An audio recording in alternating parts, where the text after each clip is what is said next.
अब आज के मेहमान राहुल शर्मा हमारे साथ जुड़ चुके हैं। एक बार उनसे व्यू पॉइंट लेते हैं कि निफ्टी बैंक निफ्टी में इस समय उनका व्यू क्या है, क्या करना चाहिए, फिर हम आगे स्टॉक स्पेसिफिक चर्चा को आगे बढ़ाएंगे। राहुल जी बहुत बहुत शुक्रिया, थैंक यू वेरी मच समय देने के लिए। सर एक बार ज़रा निफ्टी और बैंक निफ्टी पर अपना व्यू देंगे। इस समय दो हिस्से मार्केट के अंदर, काफ़ी ये कहते हैं कि यहाँ से प्रॉफिट बुकिंग आ सकती है और काफ़ी सारे लोग ये कह रहे हैं कि यहाँ से बाजार और भी चल सकता है। कल हमने 5,000 करोड़ से ज़्यादा की ऑप्शंस में बाइंग भी देखी है, तो सिग्नल तो मिल रहे हैं। 20 के ऊपर का विक्स भी है अब। जी हाँ, जी देखिए, जहाँ तक मार्केट की पोजीशनिंग है, मेरे हिसाब से मार्केट रुकेगा तो नहीं। हो सकता है आज फर्स्ट हाफ में थोड़ा कंसोलिडेशन दे रहा है, लेकिन 17,500 के ऊपर निफ्टी का जो व्यू है वो तेजी का है। 17,350 का स्टॉप लॉस लगाइए और मुझे लगता है कि 17,800 तक की तेजी आपको आने वाले 5 से 6 सेशन में देखने को मिल सकती है। निफ्टी की पोजीशनिंग एफआईआईज की तरफ से खास करके इंडेक्स फ्यूचर्स में, कैश में काफी बुलिश है। मंडे के सेशन में हमने देखा कि हेवी वेट स्टॉक्स में लॉन्ग बिल्टअप हुआ, तो मेरे हिसाब से अगर कोई डिप वगैरह भी आती है तो बाइंग करने की चेष्टा करें। और ओवरऑल मुझे लगता है कि निफ्टी यहाँ पे 17,800 की तैयारी कर रहा है। जहां तक बैंक निफ्टी का सवाल है, देखिए बैंक निफ्टी शुरू से ही ज्यादा मजबूत रहा है कंपैरिजन में निफ्टी के, और ये मजबूती मेरे हिसाब से अब मोमेंटम में तब्दील होती हुई दिखेगी। 38,200 का एक रेजिस्टेंस जरूर था जो बैंक निफ्टी ने क्लोजिंग बेसिस पर निकाला परसों, और आज उसके ऊपर सस्टेन कर रहा है। मुझे लगता है यहाँ पर बैंक निफ्टी 39,400 की तैयारी कर रहा है, यानी कि तकरीबन 1100 पॉइंट की रैली बैंक निफ्टी में भी देखने को मिल सकती है अगले 4 से 5 सेशन में। तो दोनों इंडाइसेस में रुझान पॉजिटिव है। बैंक निफ्टी में आप स्टॉप लॉस लगाइए 37,700 का, और यहाँ पर भी लॉन्ग पोजीशन में बने रह सकते हैं। तो दोनों इंडाइसेस में व्यू पॉजिटिव है। अगर कोई डिप आती है तो उस डिप में बाइंग करने की चेष्टा है। ओके ठीक है, आप बुलिश है मार्केट्स पे, निफ्टी और बैंक निफ्टी दोनों पे, दोनों के लेवल्स आपकी स्क्रीन पर आ गए। 39,400 तक के टारगेट आपको बैंक निफ्टी पर आते हुए दिख रहे हैं और 17,800 के टारगेट आपको निफ्टी पे दिख रहे हैं। यानी कि राहुल जी कह रहे हैं कि किसी भी तरह की कोई गिरावट अगर आ भी जाती है तो ये बाय अपॉर्चुनिटी होगा, ना कि अभी इसको सेल करने के बारे में सोचें। आपके लिए स्टॉप लॉस नियर बाय का वो 17,375 है। एक बार ये गया तो फिर वापस बात करेंगे। जब तक ये नहीं जाता तब तक 17,800 तक की प्रोबेबिलिटी हाई है कि निफ्टी टच कर सकता है। सर सीधा सीधा शेयर्स पे आते हैं, तो आज के पहले चलने वाले शेयर यानी कि आज के फ्रेश लॉन्ग बिल्डअप्स वो आपकी स्क्रीन पर आएंगे।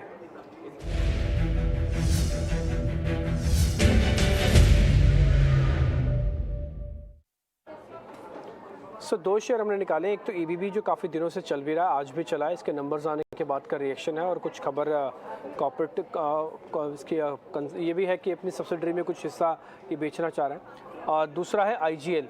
ये शेयर आईजीएल और एमजीएल टिपिकली बहुत टूटने के बाद अपना बॉटम तो बना चुके हैं, थोड़ा बहुत पुल बैक दे रहे हैं, तो short covering back to back आती है, किस दिन खरीदारी किस दिन शॉर्ट कवरिंग आती है। सर इन दोनों पर आपका व्यू पॉइंट चाहिए। एबीबी जो ज़बरदस्त ग्रोथ वाला शेयर है, आईजीएल जो एक रिकवरी वाला शेयर है। जी हाँ, मेरे हिसाब से यहाँ पर हमें फोकस करना होगा रिकवरी वाले स्टॉक्स पर। एबीबी हमने बहुत अच्छी चाल देखी है, तो हो सकता है थोड़ा प्रॉफिट बुकिंग यहाँ पर आ सके। लेकिन जहाँ तक आईजीएल का सवाल है, मेरे हिसाब से आईजीएल का सेटअप काफी प्रॉमिसिंग दिखता है। देखिए आज के सेशन में जो वॉल्यूम हुई है वो तकरीबन 31 मई के बाद हाईएस्ट वॉल्यूम कैंडल देखने को मिला आईजीएल में, और स्टॉक ने अपने जो शॉर्ट टर्म मूविंग एवरेजेस है, यानी कि 10 दिन, 20 दिन, 50 दिन के मूविंग एवरेजेस है, उनको क्रॉस कर लिया है कंफर्टेबली आज वॉल्यूम्स के साथ में। तो मेरे हिसाब से ये जो मोमेंटम पकड़ा है आईजीएल में, ये आपको आने वाले सेशंस में तकरीबन 390 से लेके 400 रुपीज तक की तेजी दिखा सकता है। तो आईजीएल में लॉन्ग पोजीशन बना के चल सकते हैं। इसमें आप स्टॉप लॉस लगाइए, जो इसका बेस था 360 का, उसके नीचे का स्टॉप लॉस लगाइए 358 के स्टॉप लॉस से तेजी कीजिए। मुझे लगता है 390 से लेके 400 रुपीज तक के लेवल आपको आईजीएल में 4 से 5 सेशन में देखने को मिल सकते हैं। ठीक है सर, एबीबी छोड़ दें, फिर आईजीएल रखें ध्यान में। जी हाँ, बिल्कुल। एबीबी में काफी अच्छी चाल देखने को मिल चुकी है। हो सकता है कि प्रॉफिट बुकिंग आएगा, डिप आएगी तो वहां पर कुछ ट्रेड बनेगा। यहाँ पर मेरे हिसाब से रिस्क रिवॉर्ड क्लियरली आईजीएल में ज्यादा फेवरेबल दिखाई देता है। आईजीएल पे रिस्क रिवॉर्ड थोड़ा ज़्यादा है। मैं आपको एक जरा उसके चार्ट भी दिखाता हूँ तो आपको थोड़ा आइडिया भी लग पाएगा कि हाँ आईजीएल हम क्यों यहाँ पे नोटिस कर रहे हैं। आपकी स्क्रीन पर ये आईजीएल का चार्ट आपकी स्क्रीन पर दिख रहा है।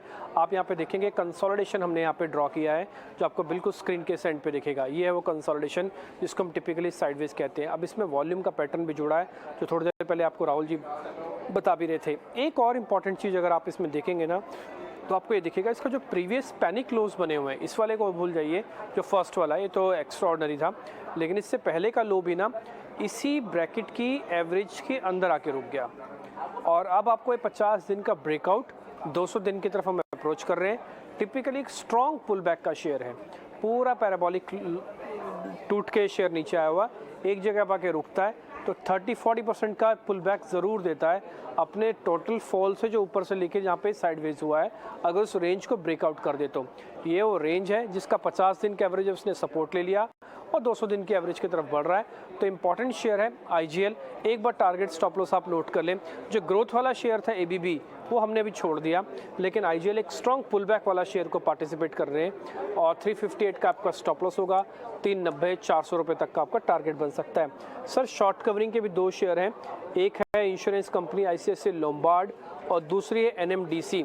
NMDC आज हम सुबह भी पता कर रहे थे, ये शेयर बहुत बुरी तरह से पिटा, नंबर्स भी इसके फाइनली आ चुके हैं, हालांकि नंबर भी उतने ठीक नहीं थे, बट नंबर्स के बाद का रिएक्शन ये है कि थोड़ी शॉर्ट कवरिंग आना शुरू हो रही है।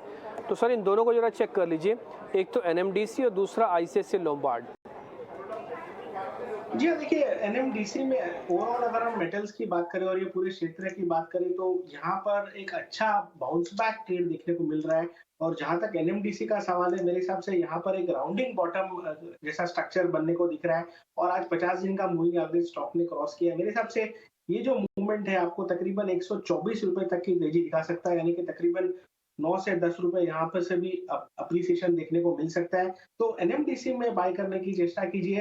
देखिए 15 जून के बाद ये हाईएस्ट लेवल ये स्टॉक ने अचीव किया है और साथ ही में आज के सेशन में जो हिसाब से स्टॉक ने 50 दिन के मूविंग एवरेज को क्रॉस किया, मेरे हिसाब से ये स्टॉक पूरी तैयारी कर रहा है अगले पड़ाव की तरफ। तो इसे बाय कीजिए, 110 का स्टॉप लॉस, इनफैक्ट 112 का स्टॉप लॉस लगाइए और 124 के टारगेट के लिए यहाँ पर लॉन्ग पोजीशन लिया जा सकता है। ओके ठीक है, NMDC के अंदर एक लॉन्ग पोजीशंस ली जा सकती है। NMDC के चार्ट आपके स्क्रीन पर आएंगे, आपको मैं 2 इंपॉर्टेंट चीज़ इसके अंदर ज़रूर दिखाऊंगा, आप वो नोटिस करेंगे और उसका देखेंगे ये भी कुछ आपको IGL जैसा साइडवेज हो गया है शेयर।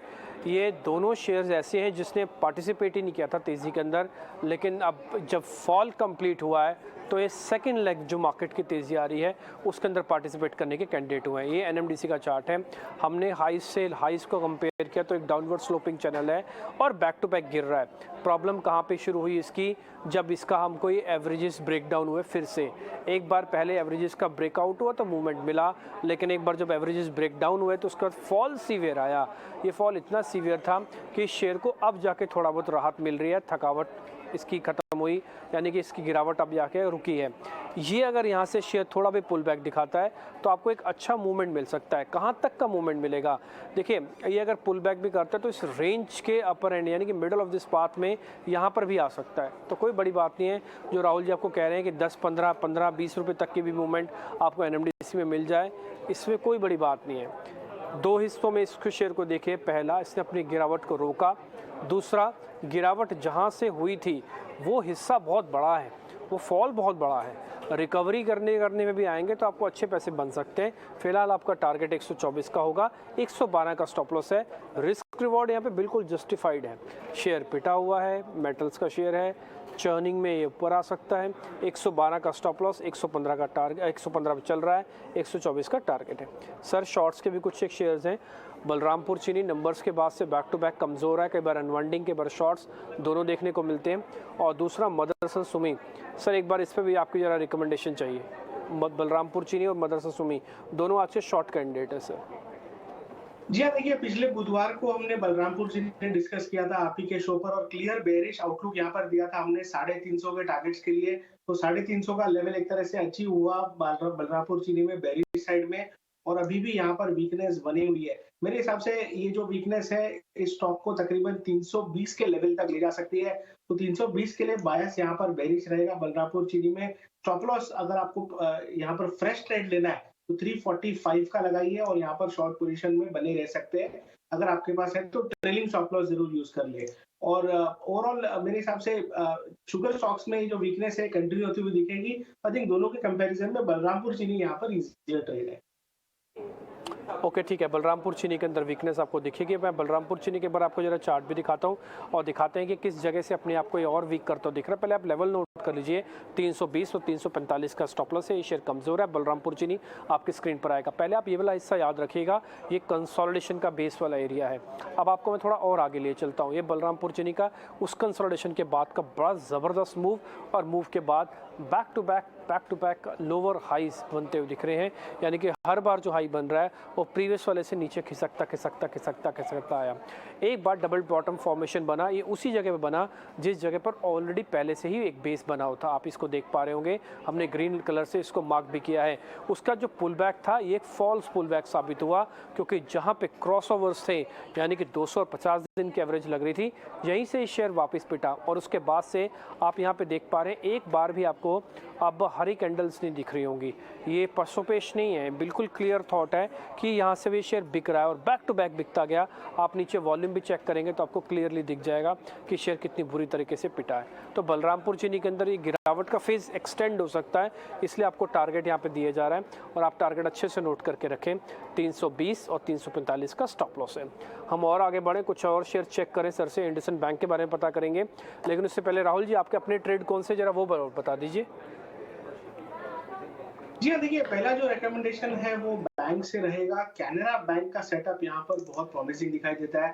देखिए स्टॉक ने जो जुलाई के इस महीने में जो मूवमेंट दिखाया था उसके बाद लगातार 21 जुलाई के बाद स्टॉक कंसोलिडेट कर रहा है। 220 और 235 की रेंज में ये स्टॉक लगातार पिछले 10-15 दिनों से कंसोलिडेट कर रहा है। ये कंसोलिडेशन मेरे हिसाब से यहाँ पर खत्म होता हुआ दिख रहा है। अपने स्टॉक ने 20 दिन के मूविंग एवरेज पर यानी कि 220 पर सपोर्ट लिया है और मुझे लगता है कि अब ये तैयार है इस रेंज ब्रेकआउट को देने के लिए। तो मेरे हिसाब से अगला पड़ाव स्टॉक के अंदर 245 का रहेगा। तो यहाँ से तकरीबन 10% अपसाइड के लिए कैनरा बैंक को बाय कीजिए। स्टॉप लॉस लगाइए 218 का। और मुझे लगता है कि जो बैंक निफ्टी में जो ब्रेकआउट यहाँ पर कंफर्म हुआ है, मेरे हिसाब से पीएसयू बैंक जो कि परसों के दिन थोड़े प्रेशर में जरूर थे, बट मेरे हिसाब से यहाँ पर एक स्ट्रॉन्ग कमबैक हमें पीएसयू बैंक्स में देखने को मिलेगा।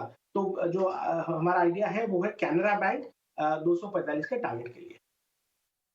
ओके ठीक है राहुल जी, एक ही शेयर है कैनरा बैंक या कोई और दूसरा शेयर भी होगा आपके? हाँ, जो दूसरा रिकमेंडेशन है वो जी पर है। जी एंटरटेनमेंट ने जो परसों के सेशन में अपना जो एक रेजिस्टेंस एरिया था उसे क्रॉस किया। 250 के ऊपर इसमें बायस जो है वो पॉजिटिव रहता है। आप इसमें तकरीबन 280 रुपीज तक के लेवल्स एक्सपेक्ट करके चल सकते हैं। 236 के स्टॉप लॉस से बाय कीजिए और मुझे लगता है यहाँ पर भी एक अच्छा मोमेंटम मूव आने वाले 2 से 3 सेशन में बनना चाहिए। तो दोनों के दोनों बाय रिकमेंडेशंस है, कैनरा बैंक और जी एंटरटेनमेंट। ठीक है, जी एंटरटेनमेंट तो हम कल भी नोटिस हम भी कर रहे थे और इसके अंदर कल यानी कि लास्ट ट्रेडिंग सेशन में काफ़ी स्ट्रॉन्ग मूव आया था। आज थोड़ा साइडवेज है, लेकिन ये शेयर नोटिस करने वाला है, एक अच्छा कैंडिडेट हो सकता है स्ट्रॉन्ग पुल बैक का। 280 आपका टारगेट है। दूसरा शेयर आप कैनरा बैंक बता रहे हैं, यहाँ पर भी खरीदारी की जा सकती है। राहुल जी बहुत बहुत शुक्रिया, थैंक यू वेरी मच आज के शेयर डिस्कस करने के लिए। आपका रिपोर्ट कार्ड हम दर्शकों को कल दिखाएंगे, जो आपने आज शेयर्स दिए हैं उसका रिटर्न, उसका रिपोर्ट कार्ड क्या, लेकिन काफ़ी बेहतर शेयर लगे, खासकर आपके दोनों कॉल। जी एंटरटेनमेंट तो इंटरेस्टिंग है। बहुत बहुत शुक्रिया, थैंक यू वेरी मच समय देने के लिए।